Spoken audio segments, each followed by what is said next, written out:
Қытай қазақтары.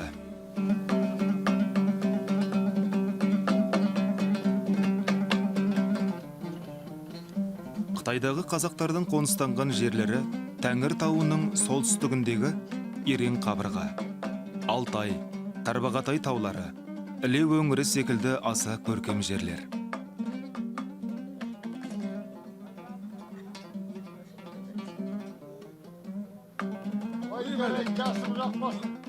Қытай жазбаларына сондай-ақ өзге де тарихи деректерге сүйенер болсақ, аталған жерлер ежелден-ақ қазақ ұлтын құраған түркі тайпаларының мекені болған.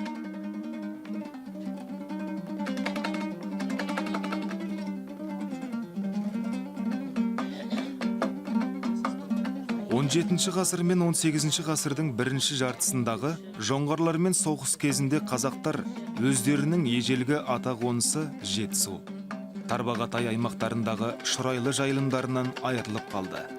Бұл тарихтан белгілі.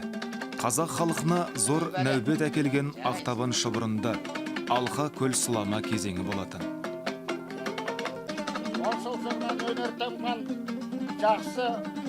Қазіргі солтүстік Шинжаң бөлігі, яғни Қытайдағы Алтай мен Қытайдағы Тянь-Шань тауының арасы негізінен қалмақтардікі, монғолдардікі болып, қазақтар қазіргі шекараның батысына қарай аунап кетті. Жалпы жоңғар қалмақтарының қазаққа тиісетін заманына шейін жалғасты.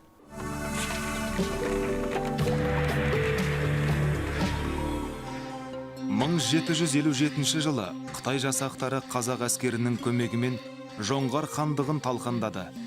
Сөйтіп, ұлан-ғайыр аумақ Қытай мемлекетінің құрамына енді. Осы мекенді мал жайылымына пайдаланған қазақтар Цин императорына салық төлеп тұруға келісімге келеді. Ал 1864 жылы Ресей мен Қытай мемлекеттері қазақ даласының шығыс бөлігін өзара бөліске салған кезде, осыған дейін бір-бірімен емін еркін араласып тұрған қазақтар шекараның екі қанатында қалды. Ал 1916-1932 жылдар аралығында ұлт-азаттық көтеріліс, азамат соғысы, ашаршылық байлардың мүлкін тәркілеу кезінде мыңдаған қандасымыз Қазақстаннан аспан асты еліне қоныс аударуға мәжбүр болған еді. 32 жылы. Міне бұл 18-ден 30-лардың басында дейінгі аралықта келген қалың қазақ, Қазақстанның жалпы Қазан төңкерісінен тартып, Голошекиннің әлгі ашаршылығы мен репрессиясынан қашып келгендер. Енді осылай келген қазақтар келгеннен кейін бұл жерде одан бұрын 18 ғасырдың басынан, яки ортасынан бастап келген алдыңғы қазақтардың бауырына кірді, солардың көмегіменен ептеп жанын бақты.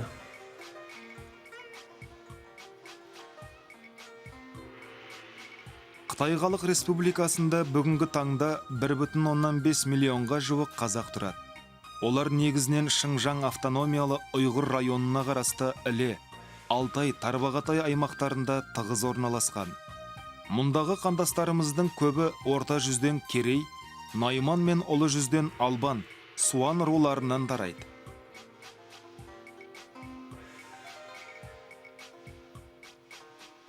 Әсіресе 12 қабақ Керей мен 9 таңбалы Найман ішінде 4 Қызай Қытайдағы қазақтар арасында шоғырланып қоныс тепкен негізгі рулар болып саналады. Шыңжаңның 37,8% жеріне орман өсіріліп, ауылдар орналасқан. Мұнда қоныс тепкен қазақтардың 40% мал шаруашылығымен айналысады. Қандастарымыз тұратын сондай көрікті мекеннің бірі табиғаты тамылжыған Алтай аймағы. Біздің Алтай ежелден көшпенділер мәдениетінің орталық болған байырғы мекендердің бірі. Бұл 45 градустық ендікпен 90 градустық бойлықтың бойындағы жағрапиялық ортаға тұрады. Алтайдың жері өте жақсы, табиғаты да жақсы. Оның үстіне жерінде кен байлығы мол, Біз осы жерде үшке бөлеміз. Біріншісі өр жағын төр алтай дейміз. Ертіс өзенінің шығысы. Осы жерде анан өр алтай дейміз, мынан төр алтай дейміз. Аяққы жақтың төменгі алтай дейміз.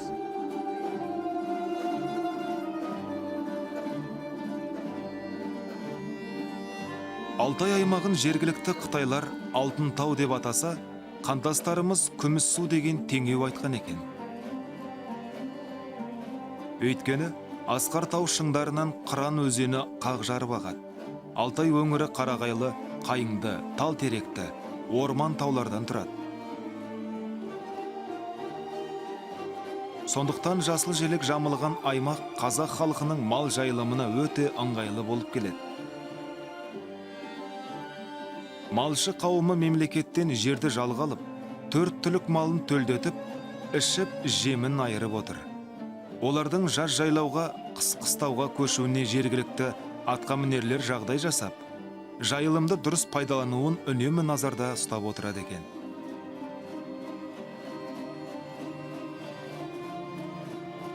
Алтайдың Қызылтас қалашығына қарасты 3 малшылық қыстағы негізінен 4 жайлауда орналасқан.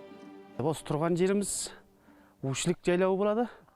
Бұған негізінен бізден енді қазір ірі қара қой 4 түлік малдан 70 мың бас мал осы жайлауымызға 3-те 2 ай, 2,5 ай жайлаудан бағымдылық алады. Осы жайлауды біз толық пайдаланамыз. Жазда алтын жайдың ақыры осы жайлауға көшіп келеміз. Бұнда негізінен көші қонымыз онда 15 күн болады. Өзен аңғардан көшіп шыққаннан кейін төлдеулікке шығамыз. Төлдеулікте 1 ай отырып, орта жайлауымызға барамыз.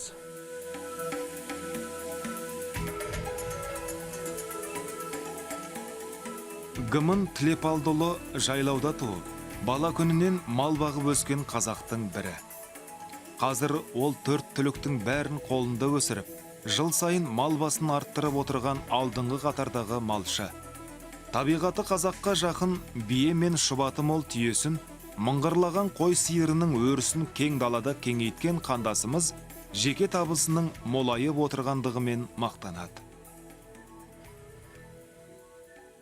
Шығыстақтың бөлек-бөлек бөліс жеріміз бар.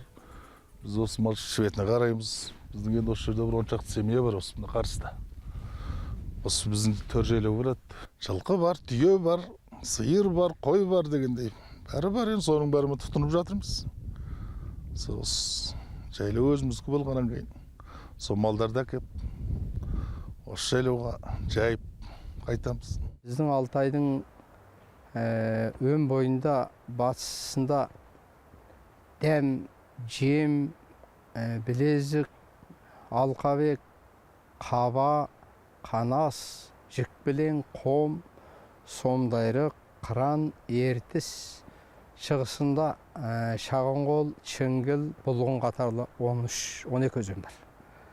Осы өзендердің алқабын қоныстанып жатқан оңтүстігі Жоңғар құмының етегін, солтүстігі сыртқы Монғолияның Алтайдың қыр арқасына жеткен жерінен бастап, екі ортасы аяғы Жайсан көліне дейіннің бер жағына дейінгі жерлер негізінен Алтай аймағының жағрапиялық қоныстаған ортасы болады.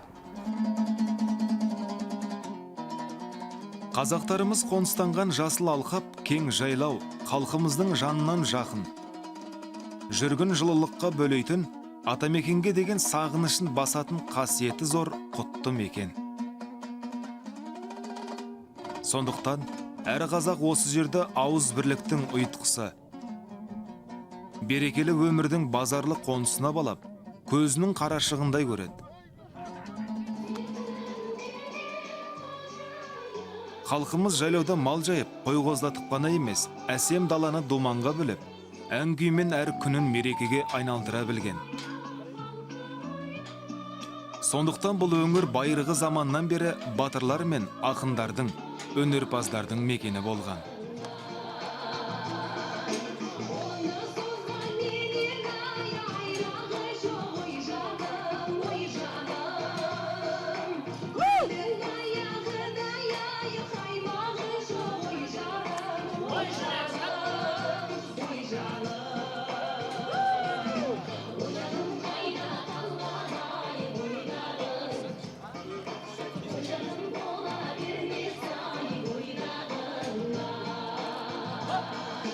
Алтай тауын ортадан төртке бөлгенде бізге қараған күн беті, яғни біздің еншімізге тиген күн бетін Ағажай Алтай дейміз.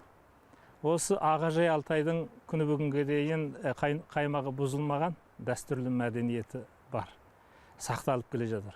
Енді ұлттық салт-сана саяхат мерекелер дегеніміздің ішінде ұшан тегіз біздің өзіміздің жасап алған жаңағы жерлік Алтайға тән уәкілдік халықтық ән, күй сияқты.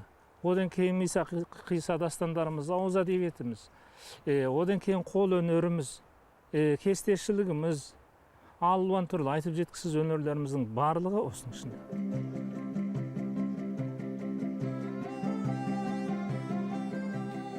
Қазақтың салт дәстүрі мен әдет ғұрпын Қытайда тұратын қандастарымыз өте жақсы ұстанған екен.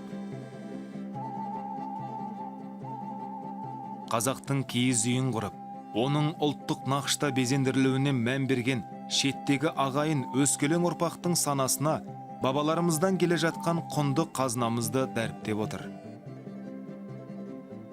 Ата салтым асыл қазынам демекші, атамекеннен алыста жүрсе де, қазақтың салтымен құда күтіп, келін сүріп беташар жасап, дәстүрімізді жалғастырып келеді. Ұрпаққа үлгі өнеге болар жөн жоралғыны көбіне қазақтың көпті көрген қарияларының аузынан естуге болады. Біз бір қонақ келсе, мұның қазақтың ашжаулығы барлығына ортақ. Біз бір жерге баратын болсақ қазақ, бір түйіншек біз артымызға, жаңғалтамызға салмаймыз. Қай жерге барсақ, сол жерде бізді ана қазақтар өз күтіп алады. Төсегін салып береді, малын әкеліп ақсарбас қойына бата қылғызады, көк қасқа тайына бата қылғызады. Осындай біздің ғұрып әдетіміз бар. Осының барлығымыз бала-шағаларымызға, артқы ұрпақтарымызға, осының барлығымыз өзімізді айтып отырамыз.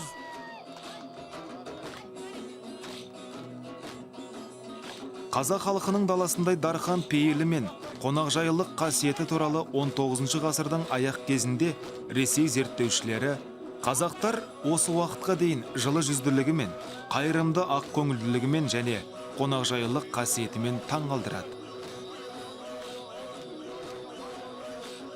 Мұның өзі олардың сүйегіне ежелден сіңіп кеткен керемет асыл қасиет деп жазған екен.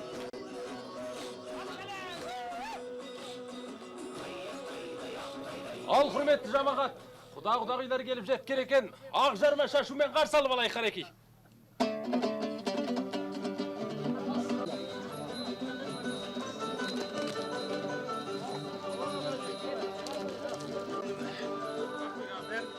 Алыстан келген қонақты құдасында күтетін қазақ мың жылдық құдаларына құшағын ашып, төс қағыстырып, ерекше құрмет көрсеткен. Бұрынғыдан келе жатқан дәстүр бойынша, ауыл ақсақалдары қадірлі меймандарға аса үлкен ықыласпен төр ұсынған.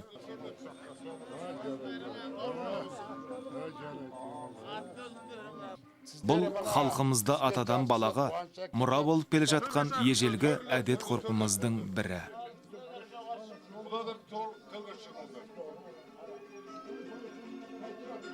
Бұл енді мына Алтай көлемінде, Алтай қазақ халқының чоғырлы қоныстанған жері, байырғы заманнан бері қарайға келе жатқан. Бұнда ерекше салт дәстүрлер қазақ халқының негізгі мәдениеті, негізгі тарихтар сақтаулы деп айтуға болады. Әрі біз мемлекетіміз көп ұлтты мемлекет болса да, біз осы Алтай өңірінде болсын, Тарбағатай өңірінде мекен. Барлығында да мына ұлттық салт сана, ұлттық ерекшелік деген төтенше жақсы сақталған. Қазір біздің 5 жастан 10 жасқа дейінгі арадағы жас жеткіншектеріміз ән жарысына, домбыра жарысына, айтысқа түсіп отыр. Бұның өз біздің ұлтымыздың салт дәстүрдің жалғасты дамитындығын, оның өзгеріп кете алмайтындығын дәріптеп бере алады. Айтайын шаңырақ, қалмас мода қаңырап, қандай рулы болса да шаңырағына бағынады. Келіп түскен ордаңыз бәрінен де солмаңыз.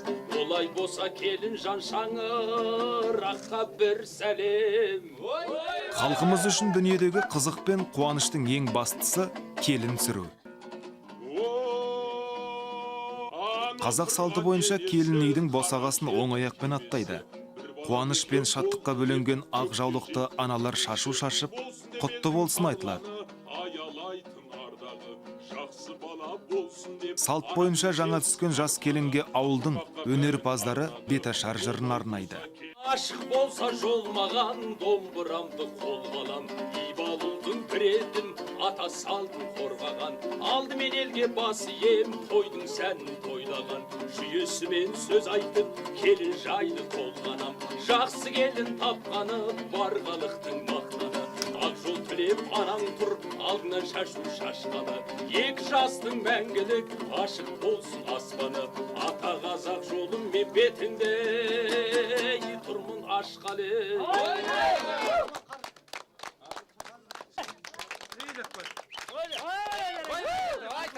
Бисмиллахиррахманиррахим. Ал міне. Бақытты болыңыздар.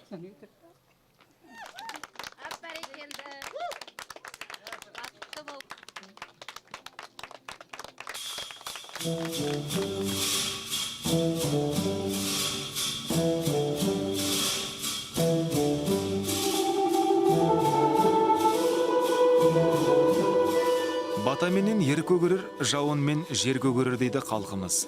Қазақта көпті көрген көнегөз қарттардан бата алу дәстүрі бар.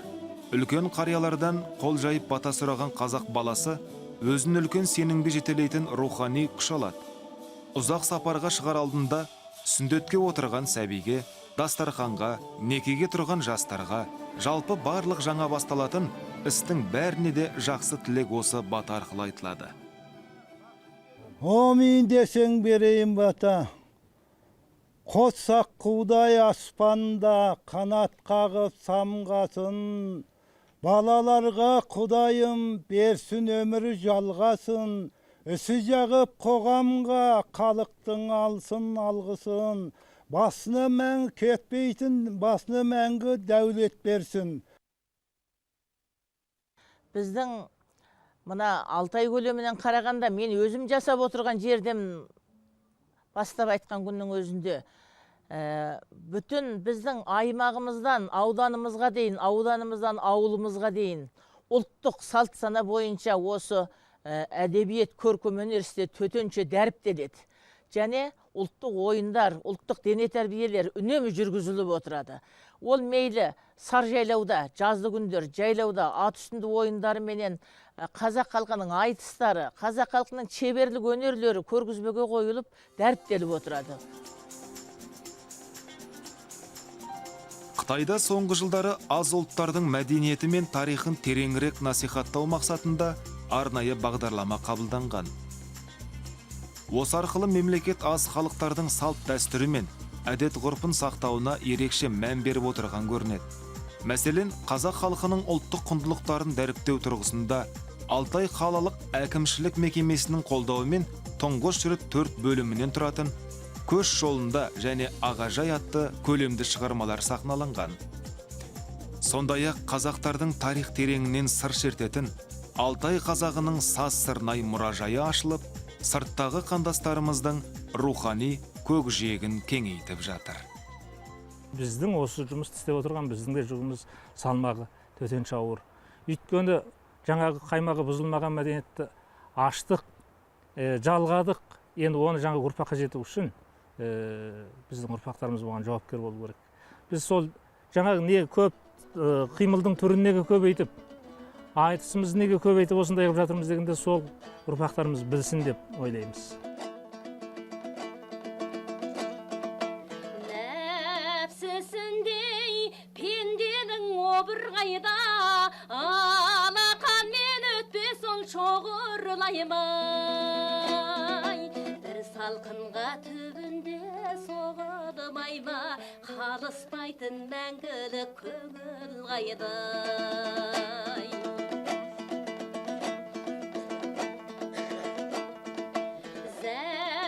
Жүрек сұмдықтан шошынбайма, ал арманың аранын тосу қайдай.